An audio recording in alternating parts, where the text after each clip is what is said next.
Be me, 29. Senior Policy Analyst for an environmental nonprofit in DC.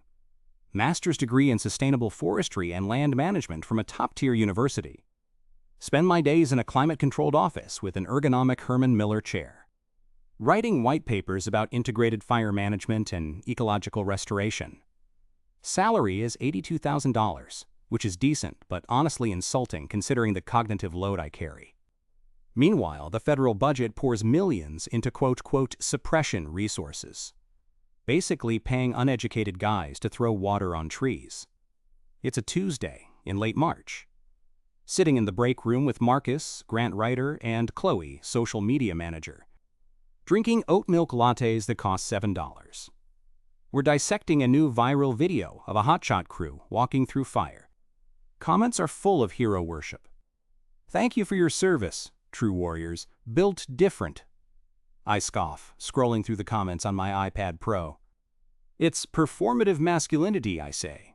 Marcus nods, adjusting his thick-rimmed glasses. Exactly, he says. It's the military-industrial complex applied to nature. They treat the forest like a battlefield instead of an ecosystem. I tap the screen aggressively. Look at this, I say. They're cutting down live trees. It's called a fuel break, but it's archaic. If we focused on prescribed burns and indigenous land practices, we wouldn't need these paramilitary squads destroying the canopy. Enter Caleb. Caleb is our new field liaison. Former smoke jumper, knees shot at 35, looks like he's made of beef jerky and indifference. He's pouring black coffee into a chipped mug that says dirtbag. He hears me talking. You ever held a Pulaski, son? He asks. His voice sounds like gravel crunching under tires. I straighten my posture. I haven't, Caleb. Because my job is strategy. I look at the macro level. You don't need to hold a shovel to understand that current suppression tactics are reactive and inefficient. Caleb takes a sip, eyes dead. Inefficient, he repeats. Right. Well, those guys are hiking 12 miles with 50 pounds of gear to save a town, while you're optimizing your PDF formatting. I feel the heat rise in my neck. That's a logical fallacy, I snap. Ad hominem. Just because the work is physically demanding doesn't mean it's smart. In fact, the glorification of the physical suffering is what prevents the agency from modernizing. It's a cult of suffering. Caleb laughs. A dry, wheezing sound. Tell you what, strategist. Season starts in May. There's a Type 2 hand crew out in Montana looking for bodies. Why don't you go apply? Get some primary source data for your next white paper. Chloe giggles behind her hand. Marcus looks at his shoes. I feel that surge of righteousness. The same feeling I got when I defended my thesis. You know what? I say, I will. I'm going to document exactly how toxic and outdated the manual labor model is. I'll write an exposé. The fire industrial complex inside the cult of manual suppression. It'll be my ticket to a column in the Atlantic. Caleb just smirks. Don't forget your boots, he says. Walks out. I open my laptop immediately. Find the posting. Forestry technician, hand crew. GS03, $15.50 an hour. I do the math. That's poverty wages. For unskilled labor. I apply. It takes 15 minutes. Resume is stacked with academic accolades. I add marathon runner under hobbies. I ran a half marathon 3 years ago. 2 weeks later, I get the email. Accepted. Pending physical fitness test. The pack test. Walk 3 miles with a 45 pounds vest in under 45 minutes. I scoff. I walk to work every day. That's 1.2 miles. 45 pounds is nothing. It's the weight of a medium dog. I don't even train for it. I just keep doing my Peloton rides on weekends. May arrives. I take a leave of absence from the nonprofit. Tell my boss it's field research. He loves it. Says it'll look great for our grant applications. Fly to Missoula. Rent a car, drive out to the base. It's a collection of metal Quonset huts in the middle of nowhere. Smells like diesel, pine sap, and stale sweat.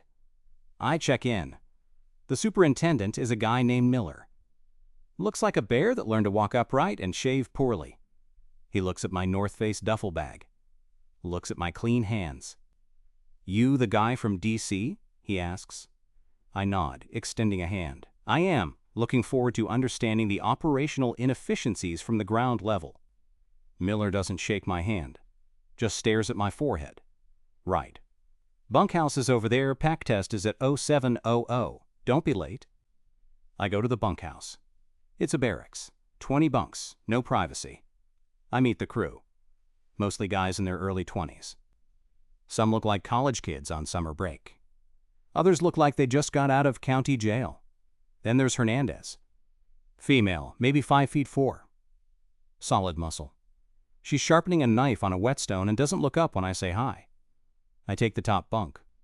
Pull out my moleskin notebook. Day 0. The atmosphere is aggressively utilitarian, a total lack of individual identity. The dehumanization begins immediately. Next morning. The pack test. I put on the vest. It's heavier than I thought. Dense. The straps dig into my traps immediately. We start walking around a track. I start fast, trying to set the pace. Show them that cardio is cardio. Lap 4 of 12. My shins start to burn. Lap 8. I'm sweating profusely. My lower back feels tight. I look over. Hernandez is walking and chatting with a guy named Sully. They aren't even breathing hard. They're talking about anime. I push harder. Finish in 43 minutes. My legs are jelly. Miller marks his clipboard. Cutting it close, DC. Standard is 45, but real life doesn't care about the minimum. I want to argue that I passed, so the margin is irrelevant.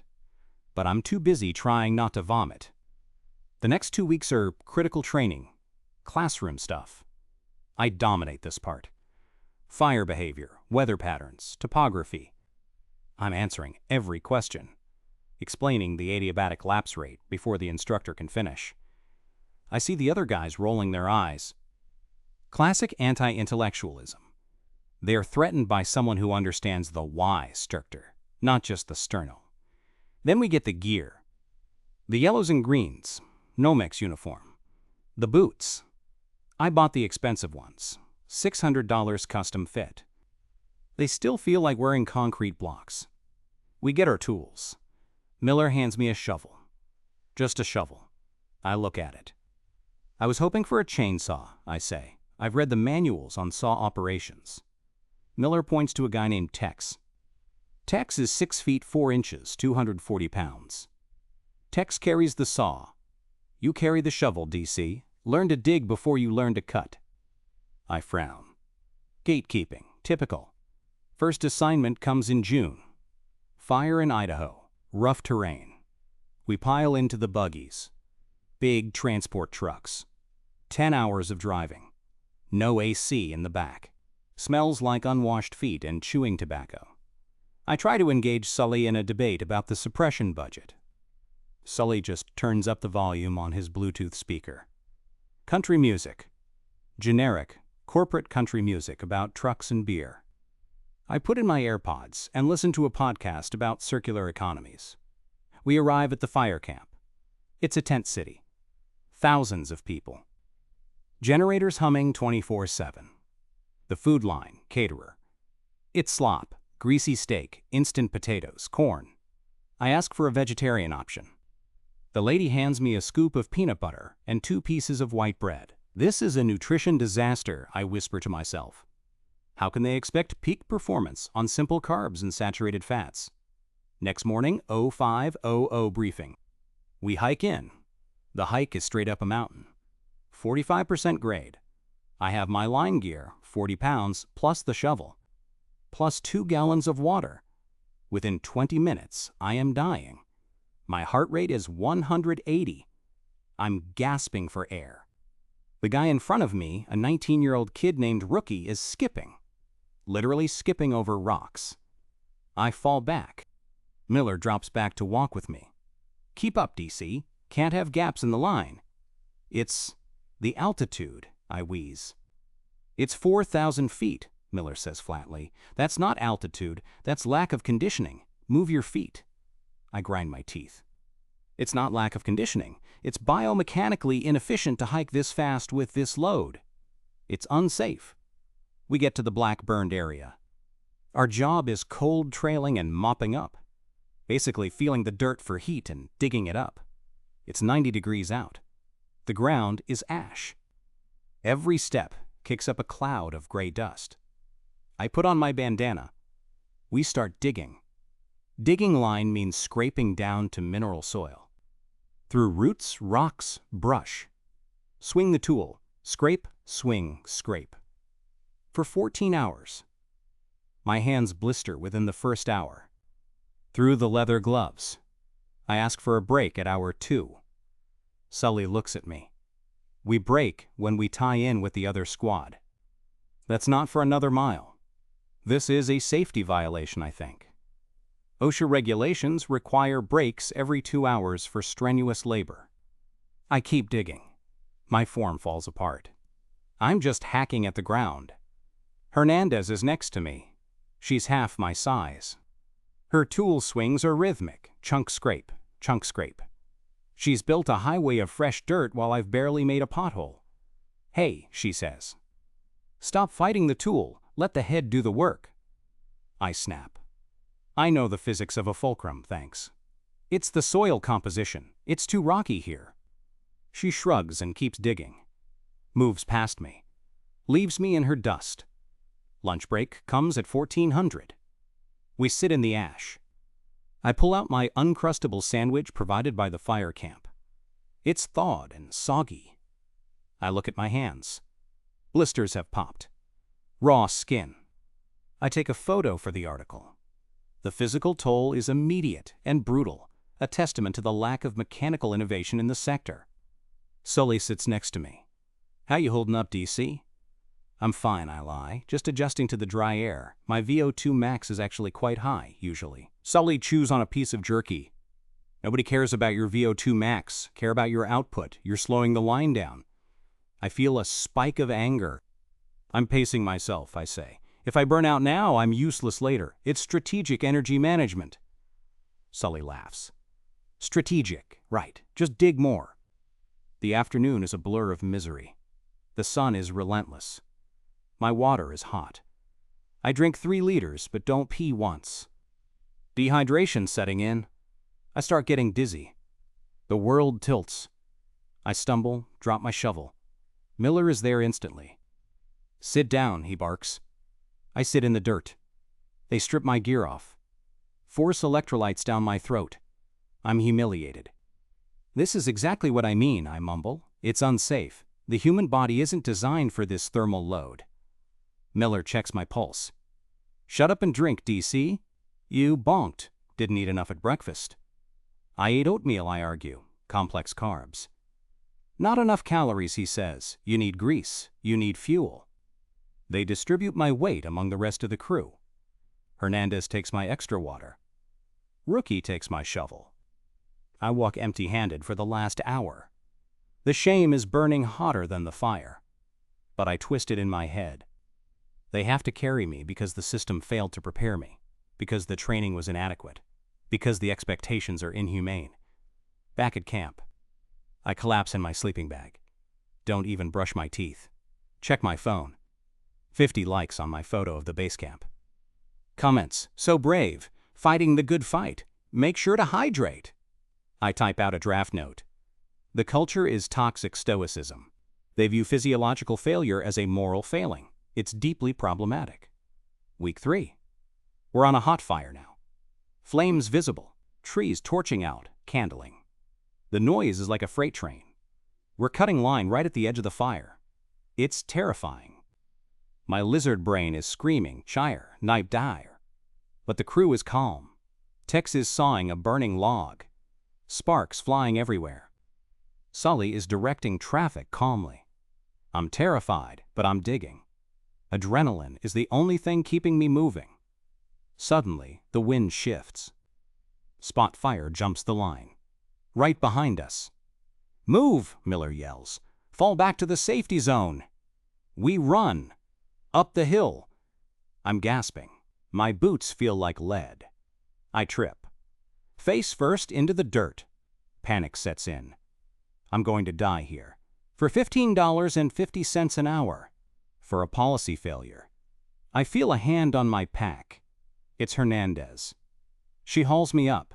"Move your ass, DC," she screams. Not calm anymore. We scramble up the ridge to the rocky clearing. Collapse. Watch the fire consume the area where we were standing. I'm shaking. Uncontrollable tremors. The rest of the crew is high-fiving.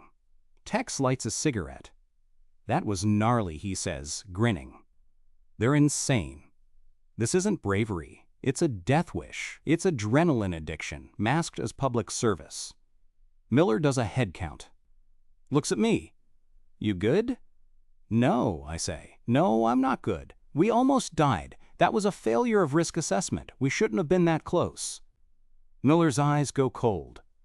"That's the job, DC. Fire moves. We move. We had an escape route. We used it. System worked." "It's luck," I argue. "Just luck." Miller turns away. "Get some water." That night, I can't sleep. Every time I close my eyes, I see the wall of orange. I realize I'm the weak link, but I frame it differently. I'm the only sane one. I'm the only one who values my life more than a patch of burning scrub oak. The next day, my back gives out. Spasms so bad I can't stand straight. I go to the medical tent. Medic gives me ibuprofen and tells me to stretch. I tell Miller I can't hike. He nods, doesn't look surprised. "You're on camp duty," he says. So I spend the next week sweeping the command tent and organizing supply caches. It's boring, menial labor. But I'm safe. I watch the crew come back every night. They're black with soot, exhausted, but they're laughing. Inside jokes I don't understand. They have a bond. Trauma bonding, I write in my notebook. Classic psychological response to shared distress. Hernandez sits with me one night. She's cleaning her chainsaw. "Why are you here, DC?" she asks. "I'm here to understand," I say. "To fix the system, to get you guys better pay, better conditions, safer protocols." She stops scrubbing. "We don't need you to save us," she says. "We need you to dig line. And you can't." I feel defensive. "I have a different skill set," I say. "I'm an intellectual asset. My value is in analysis, not brute force." She puts the chainsaw back together. Click, snap. "Out here, if you can't carry your weight, you're dead weight. Doesn't matter how many degrees you have, gravity doesn't care about your GPA." She walks away. I leave 2 weeks later. Feigned a family emergency. Couldn't handle the shame of camp duty anymore. Miller signs my papers. Doesn't say good job. Doesn't say come back. Just says, keep your head down, DC. I drive the rental car back to Missoula. A sea blasting. Stop at a Starbucks. Order a venti iced oat latte. It tastes like heaven. It tastes like civilization. Back in DC. My boss welcomes me back like a war hero. "You survived," he says. I nod, looking somber. "It was harrowing," I say. "The systemic neglect is worse than we thought." I write the article. It's published on a major progressive platform. Burning Out, my summer in the inferno of toxic masculinity. I talk about the danger, the lack of sleep, the poor nutrition. I describe the crew as victims of a broken agency, exploited for their bodies. I describe Miller as a tyrant of the old guard. I describe my own failure as a refusal to participate in a suicide pact. The article goes viral. Twitter loves it. So important to highlight this. We need to automate fire suppression. This writer is so brave for speaking out. I get a raise. Promoted to Director of Policy Strategy. I buy a new suit. Sometimes, I look at the scar on my hand from the blister. It's faded now. I check the fire reports online. See where the crew is. They're in California now. The Dixie Fire. Working 16-hour shifts. I see a photo on the agency website. It's the crew. Standing on a ridge, covered in ash, sunset behind them.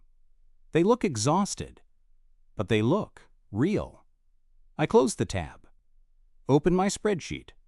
Start typing a proposal for Drone-based suppression alternatives. It's better this way, I tell myself. I'm making a difference from here. Where it matters.